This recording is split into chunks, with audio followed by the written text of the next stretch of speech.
The House measure, meanwhile, nears approval by the Tax Writing Committee after last-minute changes by its primary author. The legislation, pulling the attention of lawmakers in both chambers, would bring the first major reshaping of the U.S. tax code in 3 decades.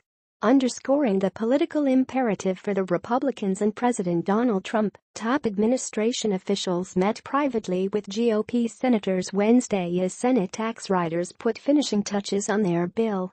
Senate Finance Committee Chairman Orrin Hatch, R. Utah, planned to take the wraps off the new Senate bill on Thursday. A day before, some of its most basic contours were set, while others appeared in flux. In the House, Ways and Means Committee Chair Representative Kevin Brady was making last-minute changes before the panel votes Thursday to deliver it to the full House. Brady's changes presumably are being made to meet the $1.5 trillion maximum that the bill is allowed to add to the $20 trillion deficit. A preliminary estimate by Congress's nonpartisan Joint Committee on Taxation said the House measure as currently written would add $74 billion more to 10-year deficits than allowed. With his revisions, Brady, R. Texas, also likely is looking to nail down Republican votes so the House can approve the legislation soon. Democrats are expected to uniformly oppose it. Brady wouldn't give any hint Wednesday of what might be coming, and committee Democrats could only speculate. Substantial changes coming in their proposal, Representative Richard Neal of Massachusetts, the panel's senior Democrat, told reporters. Neal spoke after the committee's third day of debate on the nearly $6 trillion bill, with the Republican-led panel wading through dozens of amendments and spiking Democrats' efforts to revise it.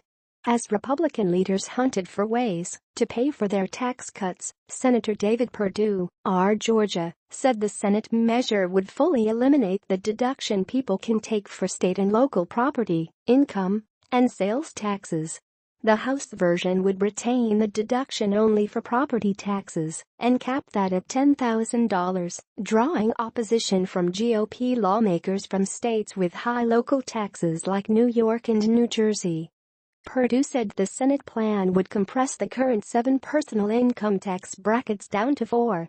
On Tuesday, 2 Republicans had said the bill would retain the 7 brackets, but cautioned that changes were possible.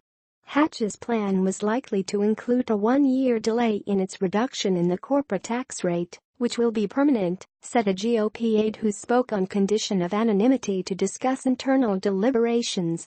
Shrinking that rate to 20% from its current 35% has been a primary goal of Trump in the business community, and delaying that reduction would help contain the bill's costs. "We're excited, everything looks good," Treasury Secretary Steven Mnuchin told reporters after he and Chief White House economic advisor Gary Cohn met with Republicans on Hatch's panel in the Capitol late Wednesday. The tax bill must deepen federal deficits by no more than $1.5 trillion over the coming decade. If Republicans don't meet that, the measure would be vulnerable to a bill-killing Senate filibuster by Democrats that GOP senators lack the votes to block. It also cannot add to red ink beyond the first 10 years without facing the same fate. Republican leaders' goal is for Congress to send legislation melding both House and Senate versions to Trump by Christmas, in hopes of protecting their congressional majorities in next year's elections. The drubbing that Republicans received at polls in Tuesday night's elections quickened the urgency. House Speaker Paul Ryan noted Wednesday that the sobering election results just puts more pressure on making sure we follow through on the party's drive to overhaul the tax code. Ryan, R. Wisconsin, spoke after Republicans lost gubernatorial races in Virginia and New Jersey by large margins in off-year elections that appeared to be a bad omen for GOP chances in next year's midterms. The tax rewrite effort has assumed even greater significance in the wake of the GOP failure to repeal President Barack Obama's healthcare law. The Ways and Means panel voted along party lines against a battery of Democratic proposals to restore to the bill tax benefits for student borrowers, people with significant medical expenses, homeowners and teachers. The proposed elimination of the deduction for medical expenses not covered by insurance is especially controversial.